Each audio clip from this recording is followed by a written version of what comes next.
துஷாரே ஐயா, துஷாரே எங்கய்யா இருக்க? நான் தான் சொன்னேன்ல ஐயா, இந்த வீட்டுக்குள்ள போயிட்டு காதல் கண்டென்ட்லாம் கொடுக்காதீங்க. காதல் கண்டென்ட்லாம் இப்ப செல்லுபடி ஆகிறது இல்ல, மக்கள்லாம் மதிக்கிறதே கிடையாது.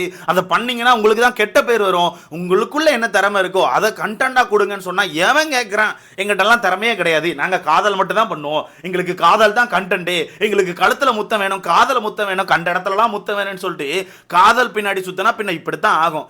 துஷாரை பொறுத்தவரைக்கும் அவன் பண்ணது மிகப்பெரிய தப்பு ப்ரோ. அவன் கையில கிடைச்சிருக்கிறது மிகப்பெரிய பவர், இந்த வீட்டோட தலைன்னு ஒரு பவர் கிடைச்சிருக்குது. அதை கரெக்டா யூஸ் பண்ணி தான் இந்த வாரம் பயங்கரமா ஸ்கோர் பண்ணி நல்ல ஒரு பேர் எடுத்திருக்கலாம். பட் அவன் எங்க கொண்டு அதை ஸ்கோர் பண்ணிட்டான் தெரியுமா? அரோராட்ட போய் ஸ்கோர் பண்ணிட்டான். அரோராட்ட போய் எப்படி எப்படி விதவிதமா பேசலாம், அரோராட்ட எப்படி எப்படி விதவிதமா முத்தங்களை வாங்கலாம் அப்படின்னு சொல்லிட்டு அவன் அங்க யோசிக்க ஆரம்பிச்சிட்டான். நான் கூட காலைல முதல் ப்ரோமோ பார்த்துட்டு இந்த வீட்டுக்குள்ள இருக்க ஒரு சில பேர் மேல சந்தேகப்பட்டேன். ஒரு அவங்க தான் மைக்கு போடல போல, அவங்க தான் ஏதோ ரூல் பிரேக் பண்ணிருப்பாங்க போல, அப்ப நிறைய விஷயங்கள் நடந்திருக்குது. அது மட்டும் இல்லாம இதுக்கு முன்னாடி நிறைய சண்டைகள்லாம் நடந்துச்சு, அதை இவன் கரெக்டா கவனிக்கல. அப்ப அதெல்லாம் சேர்த்து வச்சு தான் பிக் பாஸ் வந்து இவனுக்கான தலை பதவியை புடுங்குறாரு போறன்னு நினைச்சா இல்ல. இந்த தலை வீட்டுக்குள்ள தருதலையா சுத்தி இருக்குது, ஃபுல்லா அரோரா பின்னாடியே சுத்தி இருக்கான். இன்னைக்கு ஒரு கண்டென்ட் வீட்டுக்குள்ள நடந்துச்சு, அதுக்கப்புறம் தான் பிக் பாஸ் கடுப்பாயி அவனை கூட்டு பெதடிலே அடிச்சு தலைப்பட்டதை புடிங்கிட்டாப்ல. என்ன தெரியுமா, இவன் அரோரா பின்னாடியே சுத்துறான். அரோரா இவனை மெனக்கட்டு கூட்டு அங்கேயுமா நின்று சைலண்டா பேசுறாங்க, மைக்கில் கேட்காத மாதிரி வெறுமணிக்கு அஸ்கி வாய்ஸ்லேயே பேசிட்டு இருக்காங்க. அங்கேயுமா நின்று பேசுறாங்க, காதுக்குள்ள வந்து பேசுறாங்க. அப்போ அரோரா எதுக்கோ ஒன்று இழுக்கிறாங்க, அது உனக்கு தெரியுது. அரோரா எதுக்கோ ஒன்று இழுக்கிறாங்க. நீ யாரு? இந்த வீட்டோட தலை தானே. அப்ப நீ எப்படி இருந்திருக்கணும்? அரோரா சத்தமா பேசுங்க, மைக்கில் பேசுங்க, மைக்கை சரியா போடுங்க, இங்க வாங்க வெளியே வந்து நின்று பேசுங்க, அந்த மாதிரி பண்ணியிருக்கணும். ஆனா இவன் என்ன பண்றானா, இவனுக்கும் ஆசை வந்துட்டு என்ன அளவுன்னு தெரியல, இவன் ஒன்னே சொல்லு அப்படியா அப்படின்னு சொல்லிட்டு இவனும் அஸ்கி வயசுல பேசுறான்.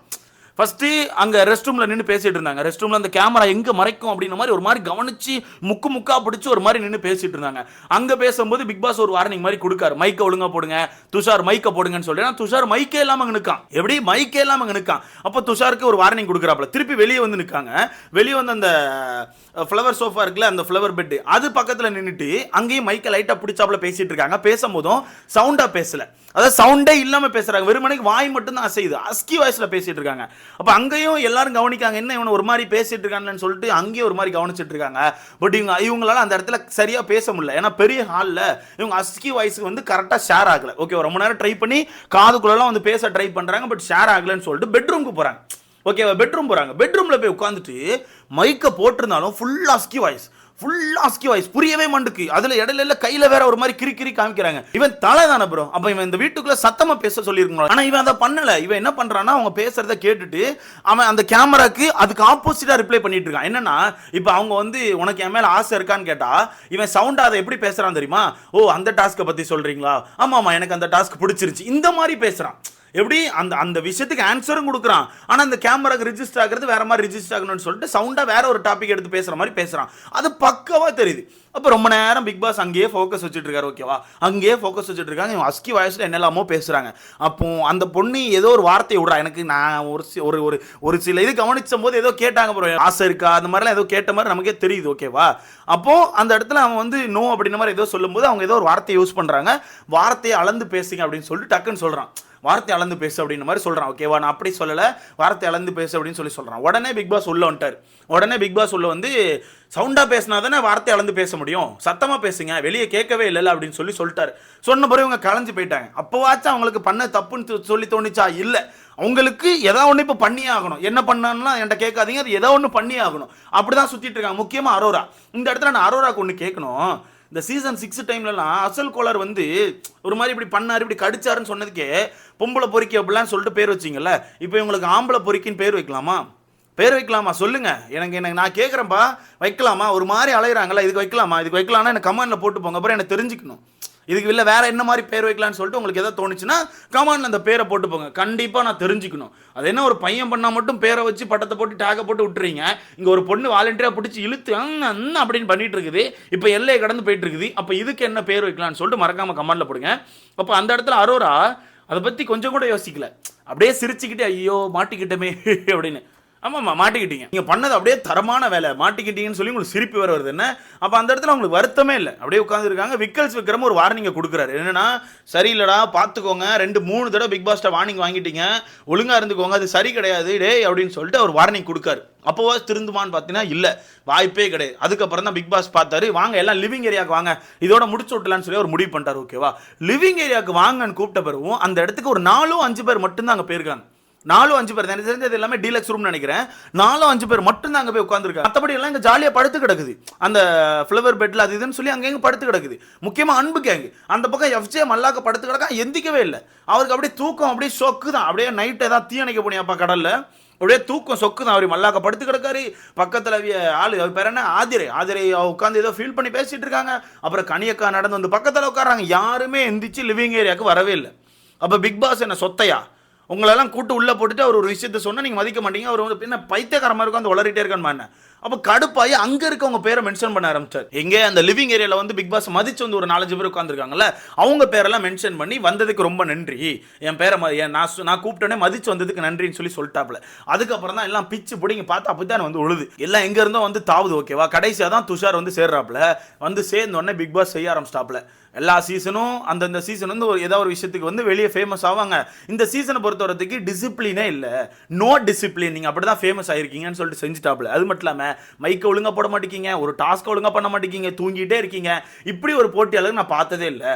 2வது வாரத்தில் இப்படி ஒரு விஷயமா நான் எவ்வளோ தான் உங்ககிட்ட சொல்ல முடியும்னு சொல்லிட்டு அந்த மனுஷன் ஃபுல் டிசப்பாயின்மெண்ட்டில் பேசிகிட்டு இருக்காரு. அப்படியே ஃபுல் டிசப்பாயின்மெண்ட்டில் பேசிகிட்டு இருக்காரு. அப்படி பேசிகிட்டே இருக்கும்போது துஷாரை சொல்லிட்டாப்ல, இந்த வீட்டோட தலையை பல இடங்களில் மைக் போடல, பல இடங்களில் மைக் போடாமல் பேசிட்டு இருக்கீங்க. அப்படி ஒரு டிசிப்ளினே இல்லாத வீட்டுக்கு ஒரு தலை தேவையா? அப்படி ஒரு தலை தேவை கிடையாது. உங்களோட பதவியை நாங்கள் நீக்கிறோம், உங்கள் பதவியை நாங்கள் பறிச்சுக்கிறோன்னு சொல்லிட்டு பதவியை நீக்கிட்டு அந்த தனி ரூமில் உட்காந்துருந்தாலும் அங்கே இருந்தாலும் சட்டை கிட்டெல்லாம் பிறக்கி இங்கே வந்துரு, இனி இதுக்கப்புறம் நீ பிக் பாஸ் ஹவுஸ் மட்டும் தான் சொல்லிட்டாப்ல. சொன்னோன்னே சைடில் வந்து அரோரா ஃபீல் பண்ணுறாங்களாம், ஐயோ போச்சே என்னால், நீ தானே எல்லா வேலையும் பார்த்த, வீட்டுக்குள்ளே போகும்போது ஒன்று பேசிட்டு போனீங்களாமா, என்னோட பேரை மாற்றுறதுக்கு தான் அந்த வீட்டுக்குள்ள வந்திருக்கோம், அந்த பலூன் அக்காங்கிற பேரை மாற்றணும், பலூன் அக்காங்கிற பேரை மாற்றணும். ஆனால் உள்ளே போய் உட்காந்துட்டு மட்டும் சின்னதாக இருக்கா பெருசாக இருக்கான்லாம் டபுள் மீனிங்கில் பேசுவீங்க. இன்னொரு தடவை குளிக்க ஆசைப்படுறியான்னு சொல்லி டபுள் மீனிங்கில் பேசுவீங்க. அப்பப்போ காதில் பேசுறது, களத்தில் முத்தம் கொடுக்கறது, காத்துக்குள்ளே முத்தம் கொடுக்கறது, எல்லா அளவு வேலையும் பார்ப்பீங்க, எல்லா வேலையும் பார்ப்பீங்க. ஆனால் நீங்கள் வந்து உங்கள் பேரை மாற்ற வந்திருக்கீங்க, என்னங்க நியாயம்? ஆனால் இதில் நான் என்ன சொல்கிறேன்னா, துஷாருக்கு அறிவு வேணும்ல, அவனுக்கு அறிவு எங்கே போச்சு? அந்த பொண்ணு எப்படி ஃபேமஸ் ஆச்சு, என்ன மாதிரி வெளியே வந்து மக்கள்கிட்ட ட்ரோல் ஆச்சு, கிளி வாங்கிச்சு, என்ன மாதிரி மாட்டுச்சுன்னு எல்லாருக்குமே தெரியும், துஷாருக்கும் தெரியும். அப்படி இருக்கும்போது துஷார் தெளிவாக இருந்திருக்கணுமா இல்லையா? அப்போ துஷார் இந்த இடத்துல ஸ்லிப் ஆகிட்டான், அதான் தெரியுது. அவனுக்கும் ஏதோ ஆசை வந்துட்டு, சரி கழுத்தில் முத்தம் கிடைக்கி, காத்துக்குள்ளே முத்தம் கிடைக்குது, அப்போ வேறு ஏதாவது முத்தம் ட்ரை பண்ணலாமான்னு சொல்லிட்டு அவனுக்கும் ஆசை வந்துட்டு, அவனும் மாட்டிக்கிட்டான், முடிஞ்சு போச்சு, கண்டென்ட் முடிஞ்சு போச்சு. ஸோ இங்கே துஷார் மேலேயும் முழு தப்பு இருக்குது, அரோரா மேலேயும் முழு தப்பு இருக்குது. அரோரா அழகாக அந்த வீட்டுக்குள்ள உள்ளவங்களை வச்சு கண்டென்ட் பண்ணிட்டு அந்த பொண்ணு சர்வேயாக ட்ரை பண்ணுது. ஆனால் மக்கள் சிறப்பை சாணி நமக்கே அடிச்சுட்டு இருக்காங்க. இந்த பொண்ணு எனக்கு தெரிஞ்சு வீட்டுக்குள்ள போகும்போது கூட இவ்வளோ ஹர்ட் வாங்கியிருக்காது. அது எனக்கு தெரிஞ்சு சொசைட்டிக்கே ஒரு ஆபத்தான ஒரு ஆளுன்னு சொல்லி உள்ளே அனுப்புனாங்க, மக்கள்லாம் போட்டு அடிச்சுட்டு இருந்தாங்க, கண்டிப்பாக பார்த்துருப்பீங்க. பட் இப்போ அதை விட மோசமாக தான் நேம் கிழிஞ்சிட்டு இருக்காங்க. அவங்க ஃப்ரெண்டே ஒரு நல்ல ஒரு ஸ்டாண்ட் எடுத்திருக்காங்க. நான் கூட நினச்சேன் ரியா வந்து இப்படி ஒரு ஸ்டாண்ட் எடுக்க மாட்டாங்க, கண்டிப்பாக அதுக்கு முட்டு கொடுப்பாங்கன்னு நினச்சேன். பட் ரியா பயங்கரமான ஒரு ஸ்டாண்ட் எடுத்தாங்க. நானே டிசப்பாயின்மெண்ட்டில் தான் இருக்கேன், இப்படி ஏன் நடந்துக்கிறான்னு எனக்கே தெரியல. அதை பார்க்கும்போது எனக்கே ஒரு மாதிரி இருக்குன்னு சொல்லிட்டு அந்த பொண்ணு பேசியிருக்காங்க. அந்த லெவலுக்கு கேவலமாக இந்த வீட்டுக்குள்ள நடந்துக்கிறாங்க. அந்த லெவலுக்கு என்னங்க உங்களுக்கு செல்ஃப் கண்ட்ரோல் இருக்காதாங்க?